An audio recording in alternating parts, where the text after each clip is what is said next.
Pues me parece que ese es el antecedente inmediato de lo que con lo que inició el proceso electoral, era del absoluto desencanto ciudadano hacia los procesos electorales. Más aún, la desconfianza que se tenía hacia las instituciones electorales, y estos dos ingredientes, desde luego, hacían una perspectiva de una muy baja participación ciudadana. Incluso 2015 se había tenido una participación que, si bien había rebasado los estándares del promedio de votación en elecciones intermedias, no se avisoraba una gran participación ciudadana. Y me parece que se rompió con esa situación que se esperaba no sería particularmente participativa. Cerca del 71% de participación, una participación histórica en la Ciudad de México desde que tomamos nosotros la participación directa en la urna.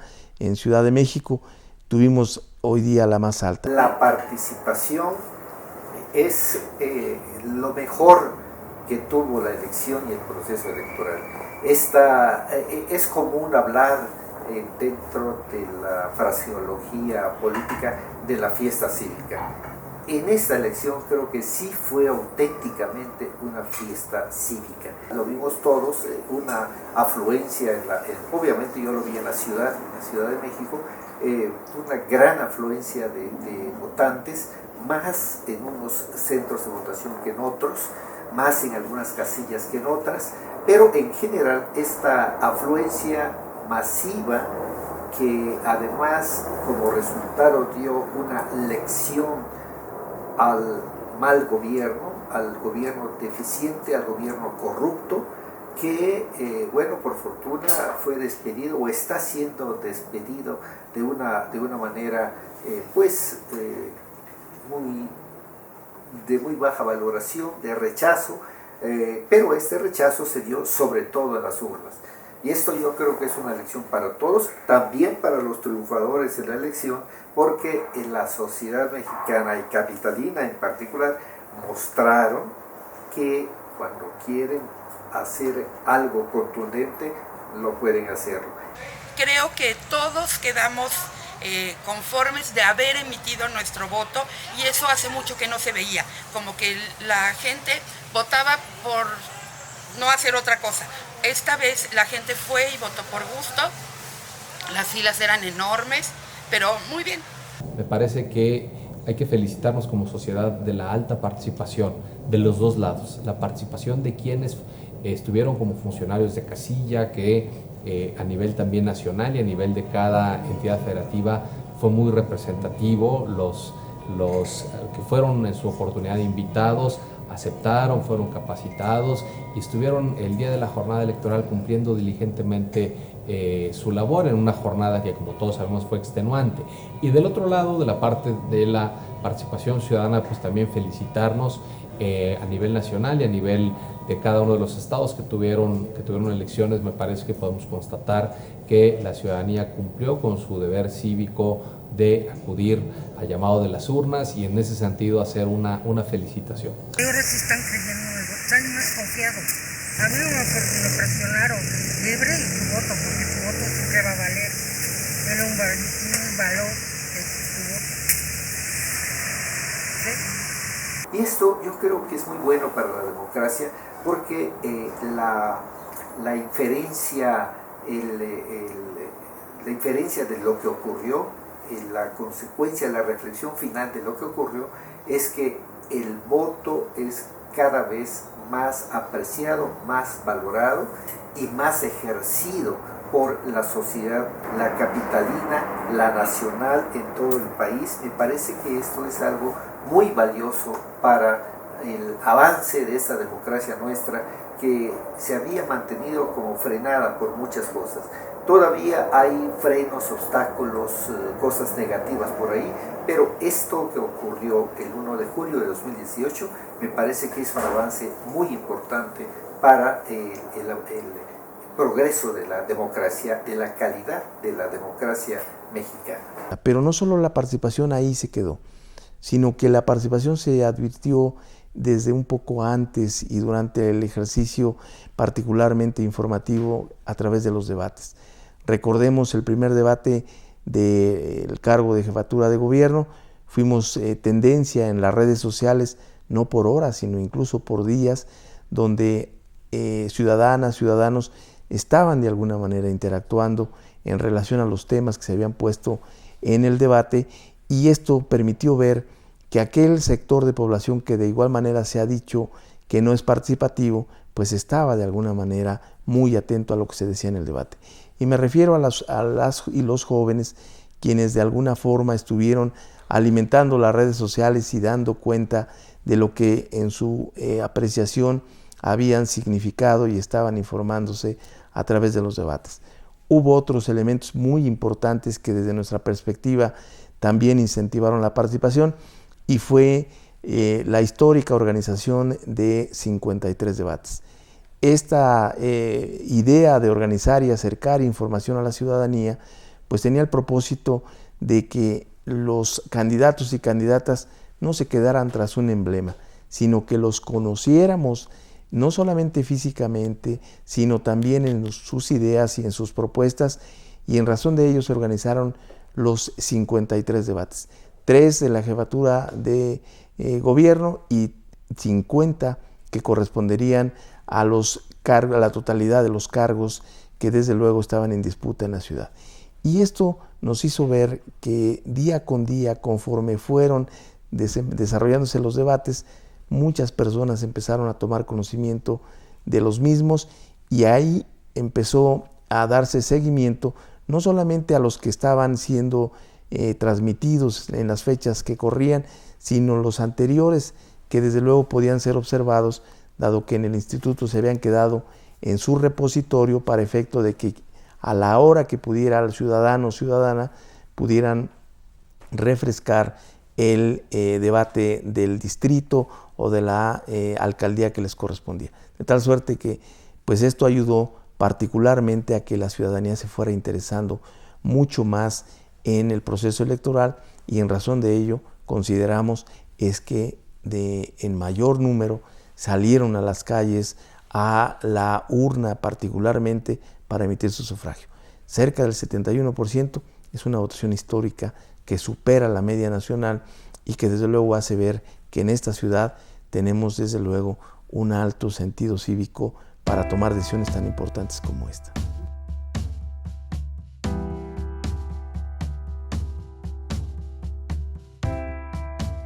Yo creo que son muchos factores. Uno de ellos es que estamos en la Ciudad de México, finalmente, ¿no?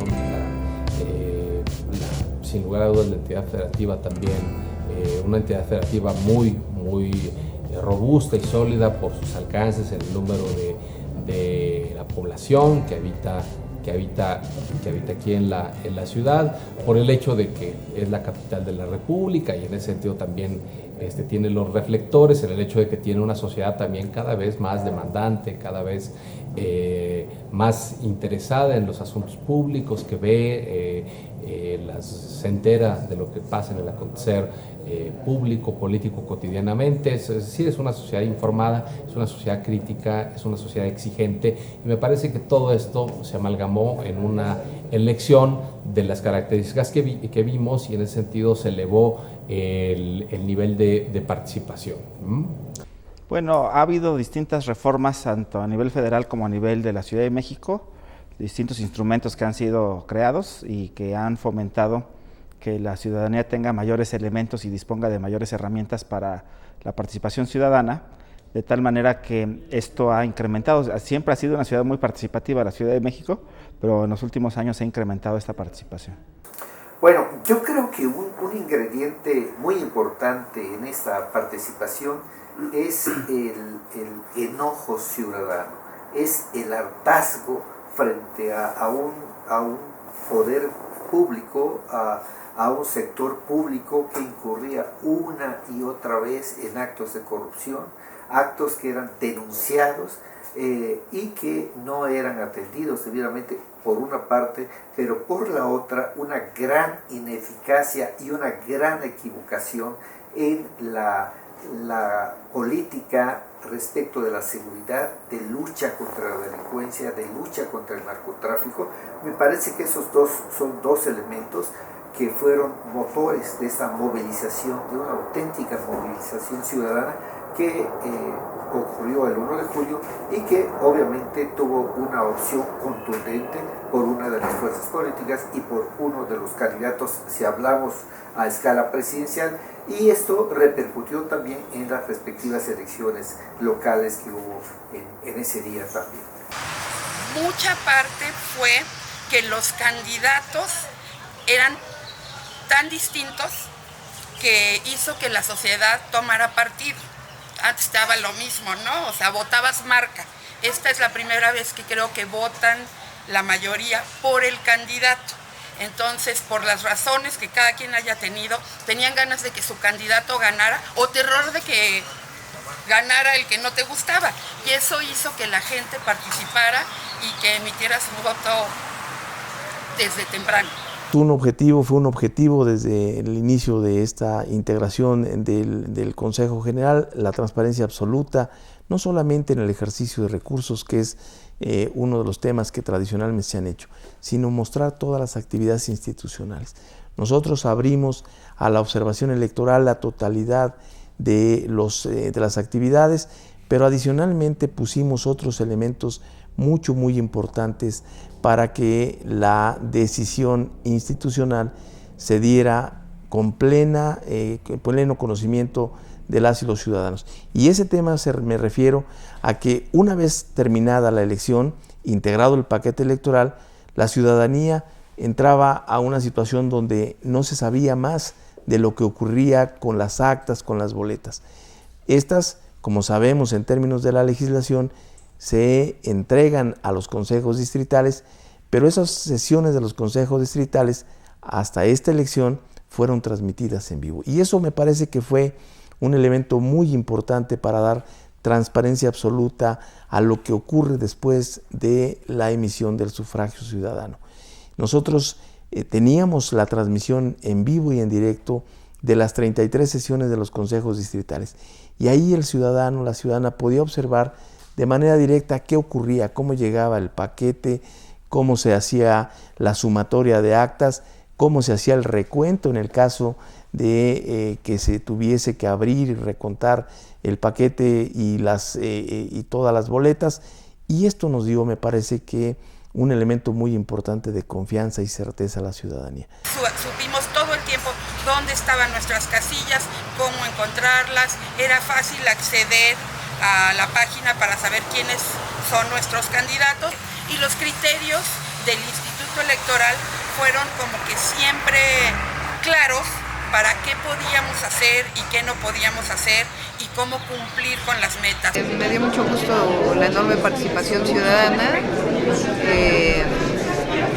pero con todo pues no puedo dejar de señalar que también hubo ciertas irregularidades, ¿no?, relacionadas con compra de voto, que estuvimos denunciando desde el principio.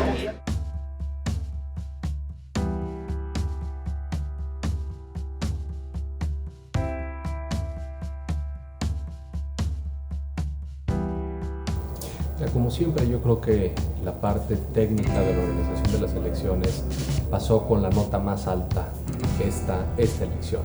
El trabajo que hizo el INE y que hicieron la totalidad de instituciones electorales que tuvieron competencia en estas elecciones me parece que fue excelente.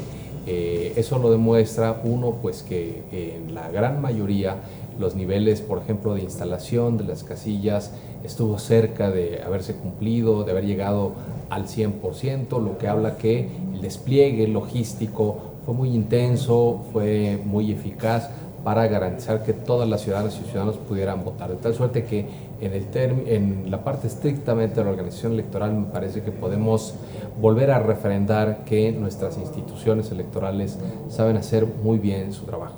En principio sí, pero sí vale la pena que se revise una actuación mucho más rápida frente a actos violentos, compra del voto, etc.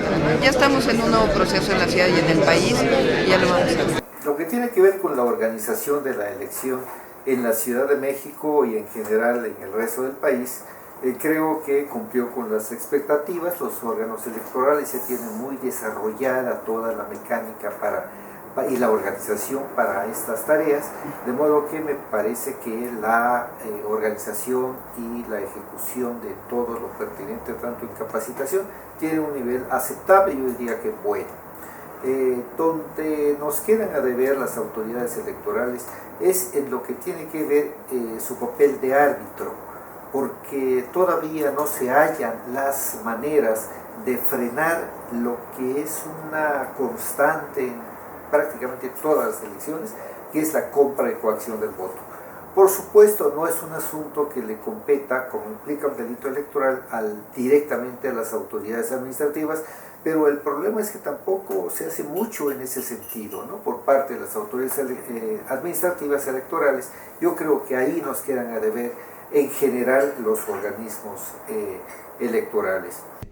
Una de las cuestiones fundamentales que se plantearon desde el Instituto Electoral del entonces Distrito Federal fue alcanzar los estándares internacionales para la organización de un proceso electoral que tuviera como elemento fundamental que la ciudadanía recuperara la confianza que, como se ha señalado en diversos análisis y estudios, pues se tenía perdida. Y en razón de ello es que desde el Instituto Electoral promovimos que se tuviera una certificación internacional de uno de los ISOs electorales, particularmente el que la OEA ha desarrollado para garantizar que todo lo vinculado a un proceso electoral cumpliera con los estándares internacionales. Iniciamos los trabajos y en diciembre de 2016, después de una muy amplia serie de auditorías, logramos el objetivo de tener la certificación del ISO 9001-2008 y del ISO electoral a cargo de la Organización de Estados Americanos. Y desde entonces, pues se hizo un análisis de lo que había sido casilla única en 2015, tuvimos una evaluación de los resultados de 2015 en el proceso intermedio y de esa manera pusimos cartas en el asunto para que este proceso 2018 pues cumpliera no solo con los estándares, sino de alguna manera alcanzara otro tipo de aspectos fundamentales desde nuestra perspectiva.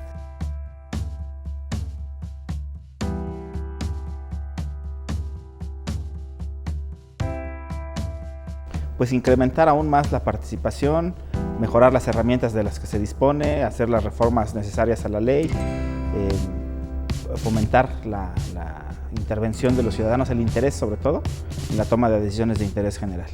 Hay varias cuestiones que me parece deben de revisarse en los procesos.